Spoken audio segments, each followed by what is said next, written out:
লাও দেখো, তোমাকে জন্য বানাচ্ছি, যদি নাই খাও। আসসালামু আলাইকুম, কেমন আছেন সবাই? আশা করছি সবাই অনেক ভালো আছেন। আলহামদুলিল্লাহ আমরা ভালো আছি।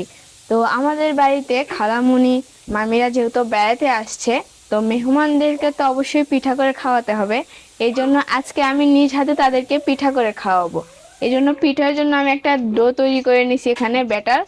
তো আজকে আমি তাদের জন্য জামাই সোহাগী পিঠা বানাবো, যেটা আমাদের বগুড়া অঞ্চলের প্রায় বিখ্যাত, অনেকের পছন্দের একটা পিঠা। আমারও খুব ভালো লাগে এই পিঠা খেতে, আমিও পছন্দ করি। এই যে আমি কড়াইতে দিয়ে দিলাম পিঠা, আর এই ছাঁচটা দিয়ে আজকে আমি এই পিঠাটা তৈরি করতেছি। জিনিয়া আমো, কি আব্বু? কি করতেছো এখানে?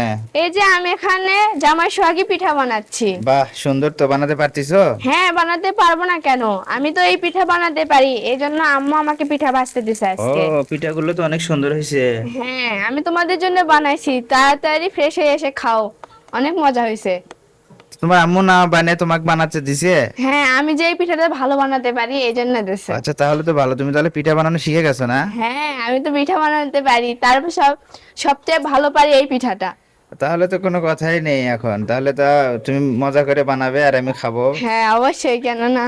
তোমার আম্মু তো বানাতেই চায় না। হ্যাঁ, আমি বানিয়ে দেবো, তুমি খাবা। হ্যাঁ, ফাইন হচ্ছে দেখি। নেও। তো এই কেমন, দেখো। এর আগে তো বানাইছিলে প্রথম যখন শিখছিলা, হ্যাঁ তখন তো ওইটাতে থেকে খুলতেই পারোনি, নষ্ট হয়ে যাচ্ছিল। হ্যাঁ, আর এর জন্য আমি পিঠা বানাতে বানাতে নিজেই একটা টেকনিক বের করে নিছি, এই জন্য তাড়াতাড়ি হয়। এই দেখি দেখো, কেমন করে। এই যে ছাঁচটা গরম হয়ে গেছে, হ্যাঁ। এখন আমি ডোটার ভিতরে দিয়ে দিলাম। হ্যাঁ। আর এটা এখন ভালোভাবে এটার সাথে লেগে গেছে। হ্যাঁ। আর এটা এখন আমি তেলে দিয়ে দিচ্ছি। তো তেলে দেওয়ার সাথে ছেড়ে দেওয়া যাবে না, এরকম করে হালকা করে আলতো করে ঝাঁকি দিয়ে নিতে হবে।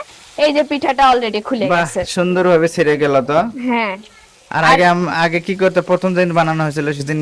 এই যে মনে করো আমি বুঝতাম না, এইটুকু করে ভরে নিতাম, খুলতো না। এই যে এটা দিয়ে এরকম এরকম করে খুলতে হতো, তো পিঠাটাও বিচ্ছিরি হয়ে যায়, তো দেখতে ভালো লাগতো না।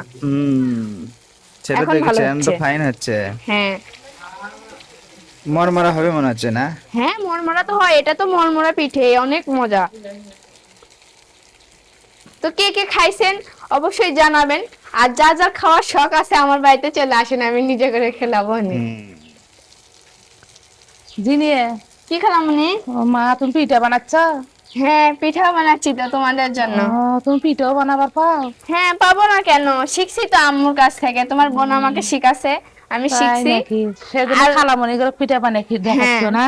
হ্যাঁ, তোমরা তো আসছো, আম্মু বললো যে আজকে তুমি তোমার খালামণি গেলে মামি গেলে তুমি নিজে হাতে পিঠা করে বানিয়ে খেলাও, দেখা যাক তুমি কিরকম আমরা ওই বানাতে যে- পারো। এলে যে কি পিঠা কয়, জামাই সোহাগী পিঠা। জামাই সোহাগী। আমার ওই যে বিয়েত করে নিয়ে যায়, তো তাই বাস্তবে তোমার বানান দেখলাম। আরে খাই, লাও লাও লাও, দেখো তোমাকে জন্য বানাচ্ছি, যদি নাই খাও। বিসমিল্লাহ। কেমন হয়েছে সেই বলো? মজা হয়েছে। মজা হয়েছে? মচমচা হয়েছে খুব। এটা তো মজার পিঠাই, আমি বলছিলাম না অনেক মজা হবে। এই দেখো, এই ছাঁচের উপরে এই পিঠাটা উঠে গেছে দেখে এখন এটা আবার খুলতে হচ্ছে, বেশি ভরে গেছে।